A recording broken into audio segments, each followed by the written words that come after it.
rights to this book for X amount of euros or dollars, and you have the rights for 5 years, and this is how it works. And then I was approaching Serbia and Croatia the same way, because naively I did not understand how close the languages were, how these things happen, right? And so I sold the rights to a few books, and specifically I can't remember, where I'd sell them just in Serbia or just in Croatia. And then I had several publishers come to me like a year later and say like, hey, you sold this here and they're selling it here, and we sold this here and they're selling it here. And so the way we tried to solve that problem, because basically it was like, hey, it's not the same market that you right. the rights for. And I would basically say like, well, that shouldn't be right, because I only sold them the rights for Serbia. They don't have the rights to sell it to Croatia or vice versa. And so the plan was, well, you know what? We had so much email about it and stuff. I was like, when I do a deal, I'll just sell it for both countries. So that's what we started doing. I only did a couple of deals like that, and then I realized, no, that's not good either. Because, moving forward, you can double dip with right. Or you get one country that is like, they now control all the rights, or one company controls the rights for both countries, but they're gonna lean on one country and it'll be one language or the other, and that's not good either. So, moving forward, I think it's going to have to be a scenario, and we're figuring this out actually as we go, that when if I sell the rights to Serbia, for example, they're gonna I'm probably, and you tell me if this is a bad idea. I sell it to Serbia, and then they have the rights to distribute in Croatia, but only non-exclusively. So you could still have a Croatian publisher, and they would have the rights to distribute in Serbia, and Bosnia and Herzegovina, and wherever. Okay, but when you're doing the licensing deals, you look at the size of the country, the size of the market. Sure. What's the Croatia doesn't have a big market. What's the minimum viable number for you to? Well, it changes. Because it changes, and here's the thing. It's this is interesting. I love talking about this stuff, and I feel like I learn something every day about this stuff. But because I'm going, every creator is going to have a different minimum. That's number one. So some creator might say like, I want to be in every country and I don't care, And so we might go so cheap that we're even losing money just because it won't even pay for me to do the deal. But from just a marketing perspective or whatever, hey, we want to have that out there, and that's good, whether we make money or not. Other creators say I'm not selling my book unless it's for at least this amount, and there are markets that can't handle that. That's rare, by the way. I wouldn't say that's a thing. But, it's up, the point being, it's up to them to decide what they're willing to accept or not. But I can give them my advice. We at Image can be like, hey, you're probably not going to see a bigger deal than this, and why not, or whatever the case is.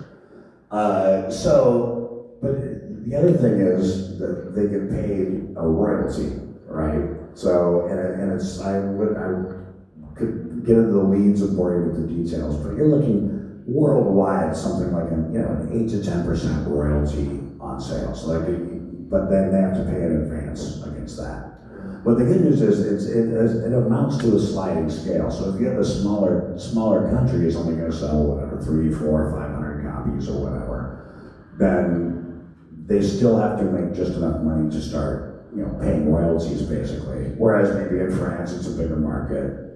The advances will be a little bit bigger. But it's basically a percentage model across the globe. So hopefully all the publishers can make money, and nobody makes money until the publisher makes money. Otherwise they're not going to buy a lot more books.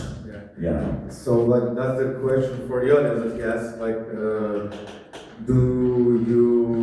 Are you okay with buying Serbian editions with the Serbian language, or would you prefer to have Croatian editions of those things? I will only prefer Serbians in case they correctly write last names. They always use how you pronounce them.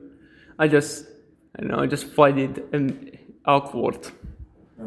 Okay. Yeah, we're having similar kind of issues and scenarios in Spain right now with publishers that want to do things in Catalonian and some of the other languages there that, you know, yes.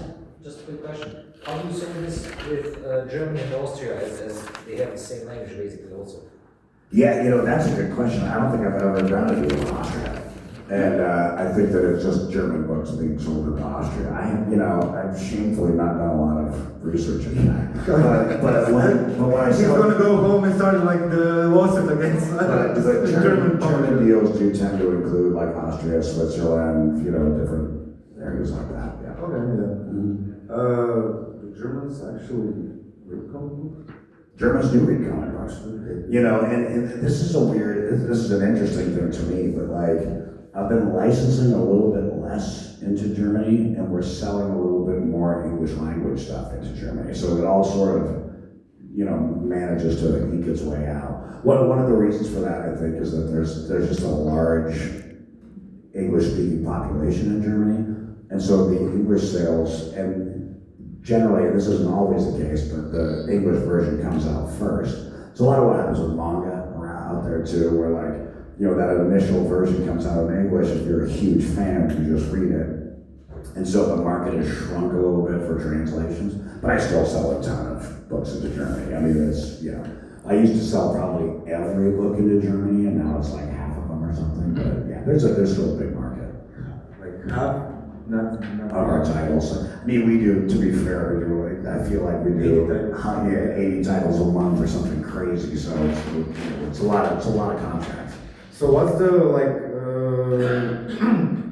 80 titles on a? That's probably an exaggeration, by the way. Those single issues and something like that's probably more like, I don't know, 50 or something right now. Okay, but that's still a lot. A lot, yeah. So you got those like superstars and stuff like that, but like to make a living as an owner of your rights, like it's on YouTube. Sure. How much does an artist actually have to sell?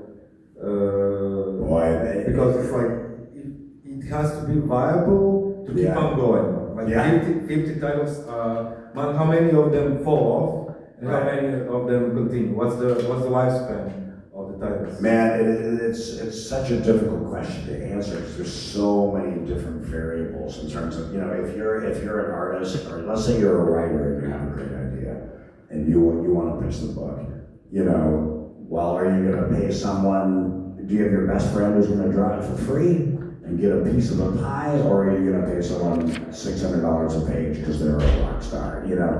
And the economics just vary so widely. But much like, it's hard. I compare it to music a lot because it's just there are ways, you know, to break in, you know, it's just difficult. You know, you got to find ways to sort of survive. There's a lot of people working with day jobs. You know what I mean? And then you need something to kind of take. Okay, I'll give you a good example. There's a guy named Tony Fleeks who used to be a My Little Pony artist and writer that I worked with at IDW back in the day. And so his day job essentially was doing My Little Pony, and he was great at it. And so he was paid a consistent wage to do that. But he was so ambitious that at the same time he was creating this book called Stray Dogs. That if you've seen it, it's a great book. Yeah, and it's got that Don Bluth animated horror thing going on for it. It's a great book, and it was an immediate hit. And so he sort of labored on the side with that for a long time and put it together, and it just happened to take off. And so I wouldn't get into specifics, but I will tell you that when that book launched, it started making him a whole bunch of money. Is he still doing My Little Pony? No, he stopped doing My Little Pony. At least I don't think so. Maybe he does a pin-up once in a while or something. Tony's a great guy. So he was not a real. Yeah. What was the name of that? The guys that loved My Little Pony? Bronies. Bronies. Yeah. Bronies are funny people. Brony, man. He was a professional, bro. He was Bronies are funny people. Oh yeah. And they're passionate. They're better than furries and scales, that's for sure. Yeah. But at any rate, you know, he did that and it happened to be a smash hit. But there's an element of risk to that, like anything. You know, he could have created that book and he could have spent hours and hours and days. And then Patricia Forster, the artist, who's great, you know, they went out on a limb to create that book while they were doing it, and it paid off. People don't see the hard work behind the Right. talent that you just think it's immediate, but it takes years. Work smarter and harder. If the Stray Dogs didn't like launch like that, Right. that big, what's the like? How long does it? Not how long does it take, but like you do a comic book, it fails. Yeah. You do another one, it kind of does well, but not really. You determine when's the cutoff?